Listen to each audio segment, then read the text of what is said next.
গ্রেনেডের ভয়ানক বিস্ফোরণে মাদক সম্রাট আর টিকে থাকতে পারল না এবং ঘটনাস্থল থেকে দ্রুত পালিয়ে গেল। আর পরিচালক বেশি দূরে না থাকায় এই দৃশ্য দেখে চিৎকার করে বললেন, অসাধারণ। এমনকি কিয়াংও ভেবেছিল তারা দারুণ অভিনয় করছে।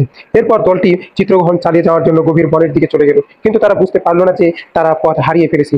কয়েকজন ফিরে যাওয়ার প্রস্তাব দিলেও পেশাদার অভিনেতা কিয়াং দৃঢ়ভাবে বলল, না, শুটিং চলবে। ঠিক এই মুহূর্তেই সে সত্যিকারের বিপদে পড়ল। হঠাৎ মাদক সম্রাট লোকেরা এসে কিয়াংকে ধরে ফেলল।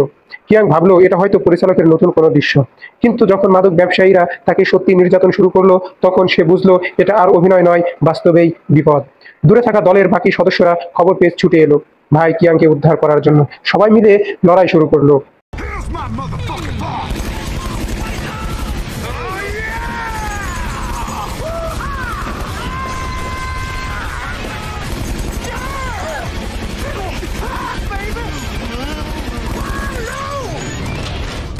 I'm a lead farmer, motherfucker! Yeah! মুহূর্তের মধ্যেই তারা সব মাদক সম্রাটকে পরাজিত করে সফলভাবে কিয়াংকে মুক্ত করলো। কিন্তু বাস্তবে ঘটে যাওয়া এই কাহিনীর কারণে ভাই কিয়াং হিট হয়ে গেল সারা দেশে।